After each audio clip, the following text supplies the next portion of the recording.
स्वान या गैर तशखीस शुदा होने का मतलब क्या है?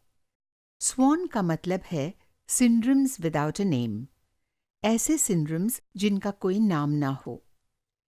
ये कोई तशखीस नहीं है, बल्कि ये एक इस्तिलाह है जिसका इस्तेमाल तब किया जाता है जबकि किसी बच्चे या नौजवान के बारे में ये ख्याल किया जाता है कि वो किसी जीनियाती हालत से दोचार है और जांच में इसकी जीनियाती वजह की निशानदेही नहीं हो सकी है।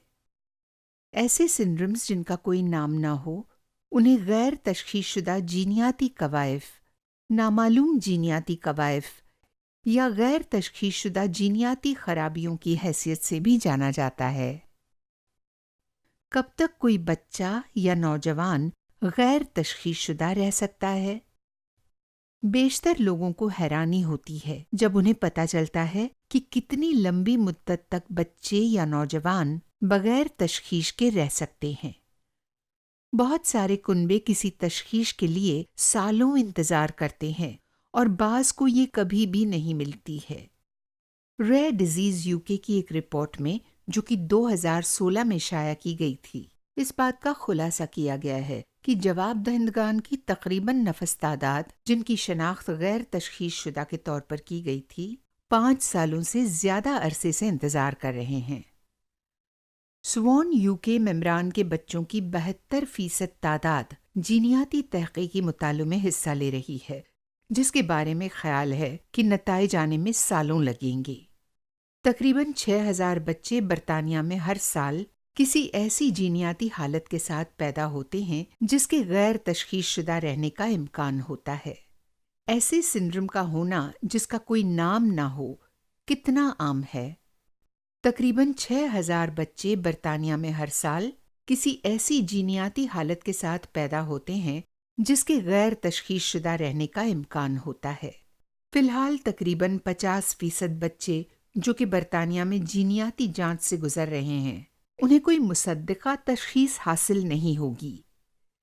ऐसा समझा जाता है कि सीखने की दुश्वारियों वाले बच्चों की तकरीबन नसफ तादाद 50% और पैदाइशी माजूरियों, ऐसी माजूरियां जो पैदाइश के वक्त से ही जाहिर हों, वाले बच्चों की तकरीबन 60% के पास अपनी परेशानियों की वजह बताने के लिए कोई वाज़ेह तशखीस नहीं होगी।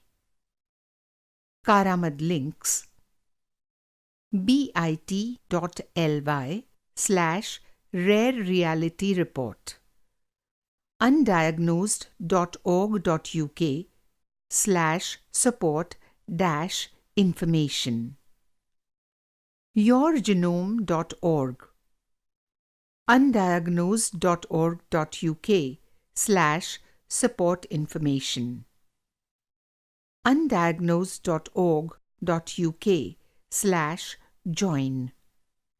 किसी बच्चे की जीनियाती हालत क्यों गैर तशखीस शुदा रहती है, इसके दर्ज झैल 3 असबाब हैं। ये इंतहाई शाज़ो नादिर है। कोई ऐसी हालत है जिसका पहले कभी मुशाहिदा नहीं किया गया है और इसलिए उसकी जांच नहीं हो पाती है। ये किसी मामूल हालत का खिलाफ मामूल इजहार है।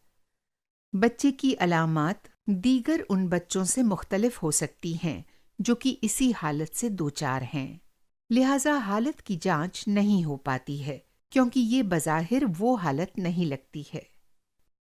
बाज़ औक़ात जब जीनियाती जांचें की जाती हैं तो ऐसी जीनियाती तब्दीलियां पाई जाती हैं जो कि नामालूम तिब्बी अहमियत की हामिल होती हैं। मिसाल के तौर पर तब्दीलियां बच्चे के क्रोमोसोम्स में पाई जाती हैं, लेकिन उनके बारे में ये ख्याल नहीं किया जाता है कि वो उनकी दुश्वारियों की वजह हैं।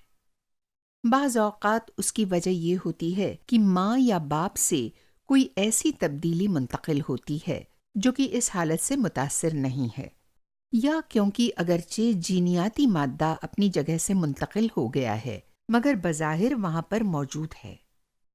मेरे बेटे के माइक्रो एरे एक तरह की जीनियाती जांच में तब्दीलियां नजर आईं, लेकिन उन्हें कुछ भी ऐसा नजर नहीं आया जो उसकी उमूमी नशोनुमा में ताख़ीर के लिए जिम्मेदार हो। चूंकि उसके क्रोमोसोम्स में बहुत ज़्यादा तब्दीलियां हैं, इस बात का इम्कान नजर आता है कि उनमें से एक उसकी परेशानियों का बायस है। लेकिन अगर इसमें कोई डिलीशन, حذف ہونے کا عمل ہے تو وہ اتنا چھوٹا ہے کہ شناخت ممکن نہیں ہے۔ یہ بنیادی طور پر ہمیں ایسی حالت میں چھوڑ دیتا ہے جس میں ہمارے پاس کوئی تشخیص نہیں ہے، مگر ہمیں اتنا ضرور معلوم شبہ ہے کہ یہ جینیاتی ہے۔ سوان UK ممبر۔ کچھ بچے جو کہ کسی ایسے سنڈروم سے متاثر ہوں جن کا کوئی نام نہ ہو، ان کی وضاحت اس انداز میں بھی کی جا سکتی ہے کہ ان کے یہاں عمومی نشو نما میں تاخیر یا ارتقائی ناکامی پائی جاتی ہے۔ ان کے یہاں سیکھنے کی معذوریاں اور یا جسمانی اوقات معذوریاں پائی جا سکتی ہیں۔ انہیں بعض پیچیدہ طبی ضروریات ہو سکتی ہیں، نیز انہیں مرگی ہو سکتی ہے۔ ہو سکتا ہے کہ بعض بچوں کے یہاں کوئی سیکھنے کی معذوریاں نہ ہوں مگر جسمانی طور پر معذور ہوں، جبکہ دیگر بچے جسمانی طور پر غیر متاثر ہوں مگر ان کے یہاں سیکھنے کی معذوریاں ہوں۔ ایسے بچے جو کسی ایسے سنڈروم میں مبتلا ہوں جن کا کوئی نام نہ ہو، ان کے یہاں متعدد قسم کی علامات پائی جا سکتی ہیں، اور اس بات کا امکان ہے کہ ہر ایک بچہ مختلف طریقے سے متاثر ہو۔ کچھ دیگر علامات جن کی نشاندہی ایسے بچوں میں کی جا سکتی ہیں حسب ذیل ہیں۔ ہائپرٹونیا یا ہائپوٹونیا، عضلاتی قوت کے مسائل۔ ہائپر موبلٹی یا ہائپو موبلٹی، جوڑوں کے مسائل۔ کھانے کی دشواریاں جیسے نگلنے کی پریشانیاں۔ بہت سارے بچوں کو نلکی سے کھلایا جا سکتا ہے۔ ڈسمورفک یا خلاف معمول شکل و صورت۔ تنفس کے مسائل، سانس لینے میں دشواری۔ ایسے بچے جو کسی ایسے سنڈروم میں مبتلا ہوں جن کا کوئی نام نہ ہو، ان کے یہاں متعدد قسم کی علامات پائی جا سکتی ہیں، اور اس بات کا امکان ہے کہ ہر ایک بچہ مختلف طریقے سے متاثر ہو۔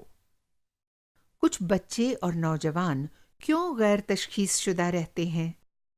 خاندانوں کے لیے یہ واقعی دشوار ہو سکتا ہے جب انہیں اس سوال کا جواب نہیں مل پاتا کہ میرے بچے کے ساتھ کیا غلط ہے یا میرا بچہ کیوں ہمیشہ بیمار رہتا ہے۔ یہ آڈیو ریکارڈنگ سوان UK کی طرف سے کی گئی تھی اور اس کو بریکنگ ڈاؤن بیریئرز پروجیکٹس کی طرف سے فنڈ کیا گیا۔ سوان UK میں غیر تشخیص شدہ جینیاتی حالات سے متاثر خاندانوں کے لیے ایک واحد امدادی نیٹ ورک ہے جسے چیریٹی جینیٹک الائنس UK کی جانب سے چلایا جا رہا ہے۔